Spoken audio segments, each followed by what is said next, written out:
ایران نے آبنہ ہرمز میں جہاز رانی کے انتظام سے متعلق عمان کی تجویز مسترد کر دی ہے۔ ایرانی نائب وزیر خارجہ نے کہا ہے کہ عمانی حدود میں واقع بحری راستے کے ایک حصے کا کنٹرول ایران کے پاس ہونا چاہیے۔ ایرانی نائب وزیر خارجہ کاظم غریب آبادی کہتے ہیں کہ عمانی پانیوں میں موجود راستے کے ایک حصے کا کنٹرول بھی ایران کے سپرد کیا جائے۔ ایرانی نائب وزیر خارجہ کاظم غریب آبادی نے کہا کہ اگر عمان نے ایران کی تجویز قبول نہ کی تو آبنہ ہرمز بند رہے گی۔ کاظم غریب آبادی کا کہنا ہے کہ عمان نے تجویز دی تھی کہ ہرمز سے بحری راستے کو دونوں ملکوں کے درمیان مساوی طور پر تقسیم کیا جائے۔ ایرانی نائب وزیر خارجہ کاظم غریب آبادی نے کہا کہ 50% راستہ ایرانی اور 50% عمانی علاقائی پانیوں میں ہوگا۔ کاظم غریب آبادی کا کہنا تھا کہ منصوبے کے مطابق بحری جہاز ایرانی پانیوں سے داخل ہو کر عمانی پانیوں سے گزریں گے۔ نائب وزیر خارجہ کاظم غریب آبادی نے کہا کہ بحری گزرگاہ کا وہ حصہ جو ایرانی پانیوں میں واقع ہے اس کا انتظام ایران کرے گا۔ انہوں نے کہا کہ گزشتہ 15 روز کے دوران امریکہ سے مذاکرات کا کوئی مطالبہ نہیں کیا۔ نائب ایرانی وزیر خارجہ نے کہا کہ اگر آبنہ ہرمز کو پہلے والی صورتحال پر واپس لایا گیا تو ایران کی فتح مکمل نہیں ہوگی۔ نائب وزیر خارجہ نے کہا ہے کہ بعض ممالک نے آبنہ ہرمز میں جہازوں کی آمد و رفت کے لیے جنوبی راستہ بنانے کی تجویز دی ہے۔ ایرانی نائب وزیر خارجہ کاظم غریب آبادی کا کہنا ہے کہ یہ اقدام اسلام آباد مفاہمتی یادداشت کے منافی ہوگا۔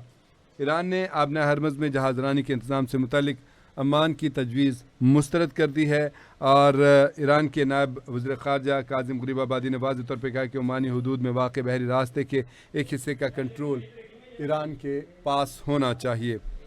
کاظم غریب آبادی نے کہا کہ اگر عمان نے ایران کی تجویز قبول نہ کی تو آبنہ ہرمز بند رہے گی۔ عمان کا ایران کو آبنہ ہرمز کے انتظام سے متعلق منصوبہ پیش۔ رائٹرز کا کہنا ہے کہ منصوبے کو خلیجی ممالک کی حمایت حاصل ہے۔ رائٹرز نے کہا ہے کہ منصوبے میں بحری جہازوں سے رضاکارانہ فیس وصول کرنے کی تجویز بھی شامل ہے۔ تجاویز کا مقصد آبنہ ہرمز میں متاثر ہونے والی تجارتی سرگرمیوں کو بحال کرنا ہے۔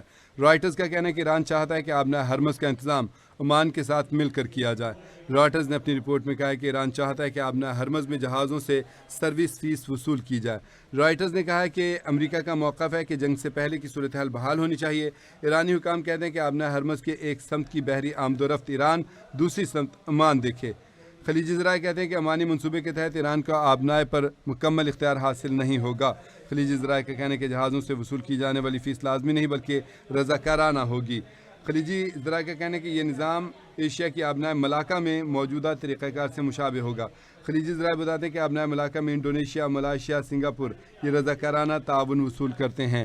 تاہم عمان نے ایران کو آبنہ ہرمز کے انتظام سے متعلق جو منصوبہ پیش کیا ہے، اطلاعات یہ بھی ہیں کہ ایران نے اس منصوبے کو مسترد کر دیا ہے اور اس کو ایکسیپٹ نہیں کیا ہے، کیونکہ عمان کا کہنا تھا کہ جو آبنہ ہرمز سے گزرنے والے جہاز ہیں ان کے لیے فیس یا ٹیکس مقرر نہ کیا جائے، فکس نہ کیا جائے، ان کو یہ آپشن دیا جائے کہ وہ رضاکارانہ طور پہ خود ہی دے دیں۔ اگر عام الفاظ میں کہا جائے تو حسب توفیق جو دینا وہ دینے اور چلے جائیں، تو لیکن یہ رضاکارانہ طور پر ہوگا، اس کو لاگو نہیں کیا جائے گا۔ لیکن ایران کہتا ہے کہ اس کو لاگو کرنا جو ہے وہ ضروری ہے اور لاگو کیا جائے تاکہ یہاں پہ ان کی جو آمد و رفت ہے وہ محفوظ ہو۔ ایران نے تجویز دی تھی کہ ایک طرف کا ہم دیکھتے ہیں، ایک طرف کا عمان دیکھے۔